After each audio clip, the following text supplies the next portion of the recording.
Today we're testing out the NEXT NX2 electric scooter. It is a fairly powerful little beast with 10 kilowatts and 15 kilowatts max, and it actually goes quite fast, 125, 120 kilometers an hour, and we have a fairly good range. I would say maybe 150 kilometers or so, depending of course on your riding style, but pretty nice. Let's get quickly to the controls, the display and the storage space. So on the left hand side we have the brake lever for the rear disc brake. We actually have a parking brake here. Very practical little feature. I always like that, and I've seen it now on some scooters recently, and I really do appreciate it if they put that in. We have a parking brake here. I have set it now, so it is released. Very easy to operate. We also have a nice little pull button here, practically for your index finger for the passing light. We have a high beam, low beam switch here. We have the hazard light switch here. And we have the turn signal switch here, and we have the horn here. On the right hand side we have the throttle, we have the brake lever for the front disc brake, we have the emergency cutoff switch, a button here for turning off the ABS, and we have a mode switch here which you can select D, S or R. D is drive up to maybe 90 kilometers, so definitely nice for the city. S is of course then open end, and R, when you're standing still, you go into reverse. When you're riding and you press this button for 3 seconds, you get the cruise control. Also pretty nice feature. Yes, in the middle we have the display, which is very nice, easy to see in daylight and in bright sunlight conditions. Not bad, really good. And you have all the important information on here. We have the charging level, 83%. We have the temperature, outside temperature. We have the range up here.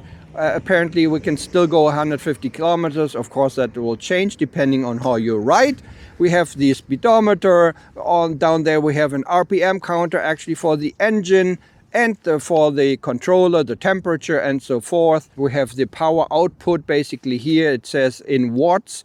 We have the mode selector here. We're in parking. We have D, S and R we can select there. So that's everything about the display. We can go into a little menu where you can change the date and time and the from metric to imperial. And that's basically it for the menu. Also we also have a different display scheme which can change. You know, the graph looks a little bit different on the other one. So when it comes to storage space in the front, we first of all on the left hand side we do not have storage space. We have the Type 2 charging port here for public chargers. On the right hand side we have a little open cubby hole. It is not so small, but of course since it's open, you know, if it's very light, if it's documents, it might fall out. Of course it's not so good. And we have a hook here for putting your grocery shopping bags there, and that's everything in the front. Actually we have the ignition switch here to the right.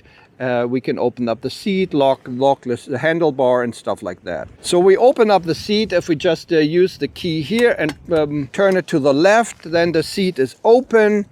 As you can see, this is the seat open, and underneath the seat it is not so big, unfortunately. You know, usually with most of the electric scooters it's like that, but if you have a small jet helmet, I'm sure it will fit in there. My full-faced helmet will not fit in there, but the small jet helmet will fit in there. We have some small storage there, maybe for documents or for your gloves and stuff like that. That's storage space underneath the seat. The battery weighs 55 kilos. It's underneath here. Cannot remove it, so you have to charge it always in the scooter itself.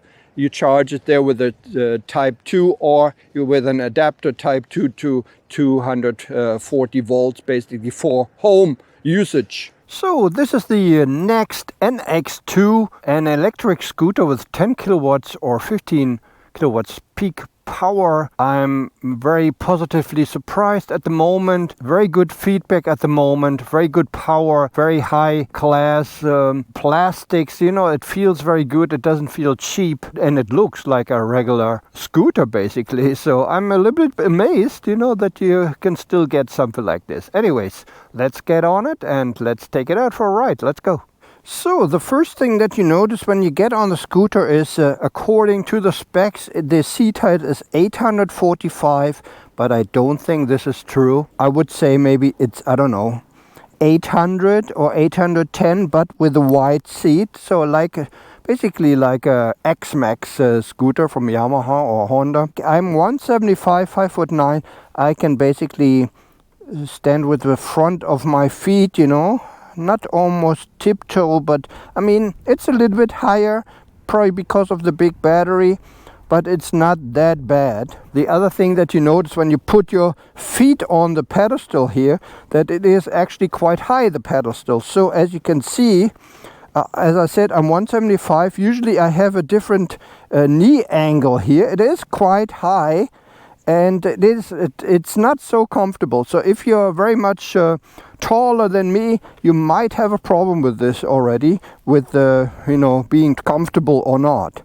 That's just what I wanted to point out. The platform is a little bit higher. So this is the display. We get it started. We can turn it off here. And we are currently in park. We have to pull the brake lever, and then we're ready and we can basically go, as you can see. And we're starting out in D. We can change it to S or to R. Let's change it to R. Okay. So in R you cannot really control the throttle or the speed with your with your throttle. It just goes, you know. I don't know, at about maybe 5 kilometers an hour. So you have to be careful. And when you're actually riding it at higher speeds, you can use this same button here. Instead of putting it into reverse, it will activate the cruise control. It's quite nifty, handy little feature, I would say. Cruise control, always nice. Of course, you probably won't be going that long of a distance with it. But anyways, you know, when I started out, I think up to here we have about 20 kilometers. We have 82% of the battery left. Let's see how far it will go down when we get back to the dealer. I will put it now in D mode here for the mountains. It's not really necessary for the S mode. I will put it in D mode and in S mode when we go onto the highway there. The seat is actually not hard, not soft. It's in the middle. It's quite comfortable actually. So definitely for the city, D is enough.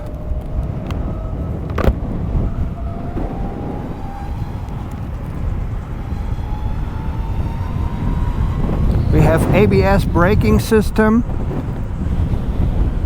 and there's a little interesting fact to this here, on noticeable quirk. I don't know what it is, but when you push the front disc brake a little bit, it feels like all of a sudden that the road is very rough, has a rough surface. I don't know what the problem is that, if that is normal.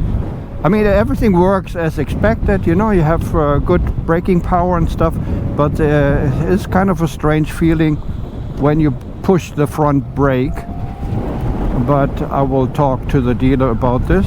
In the corners here, only 13-inch in the front and in the rear, but I didn't notice any instability. It seems to be balanced quite nicely, you know.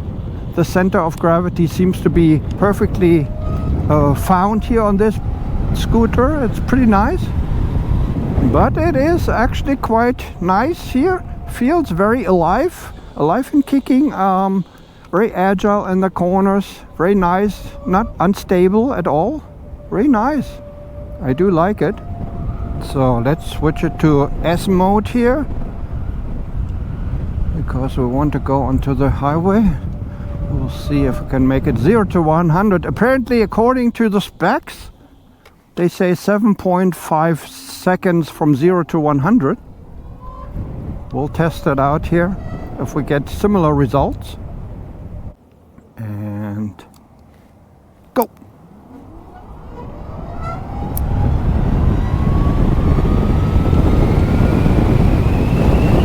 Stop.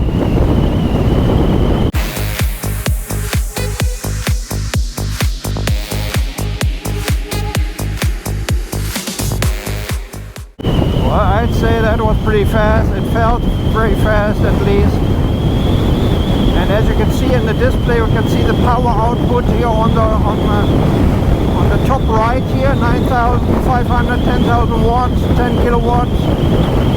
Pretty nice to see the power output. Forgot the blinker. And okay, we're going down, we're going up. As you can see, there's a pretty steep hill coming up. So I would say in general use, you can probably go up to 125 according to the speedometer. So that would be a little bit less in real life, but maybe 115 in real life GPS speed. Yeah, it is very stable at higher speeds. You get a lot of wind from the front because this windscreen actually pushes all the wind onto you. It's not really nice. It looks probably stylish and sporty, but you know, it doesn't serve any practical purpose here.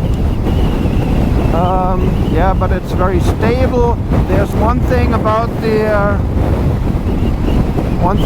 suspension. It is very hard. So hopefully you can actually change this, you know, to make it a little bit softer, because it feels very hard. You feel each bump in the road. And yeah, it's definitely a very sporty feeling, but maybe a little bit too sporty, too hard for my taste. And it would be better if it was a little bit softer. But other than that, very good feeling at higher speeds. It doesn't feel unsafe or anything.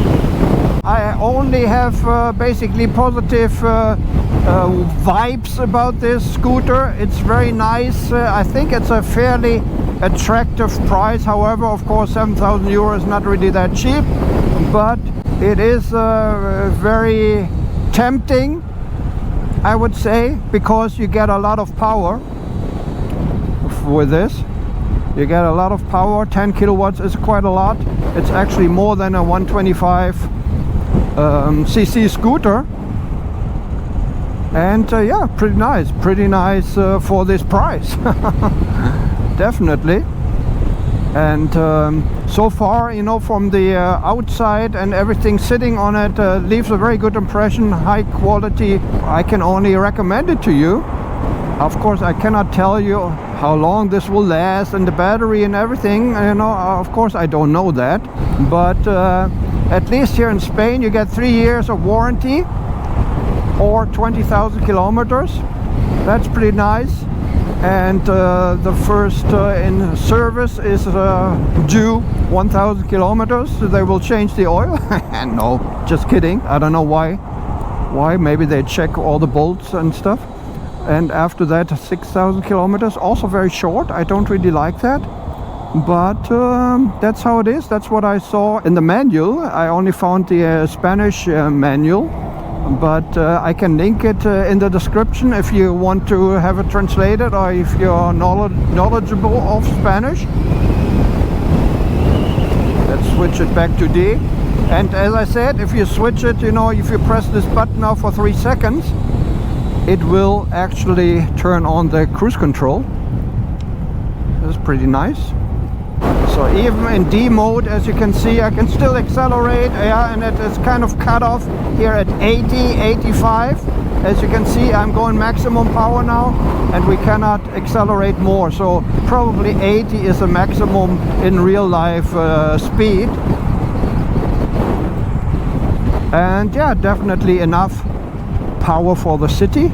If you need more power, you can switch it to S mode, of course. We're back in the city, and that's basically it. Very positive vibes here from this electric scooter from NEXT NX2. I do like it.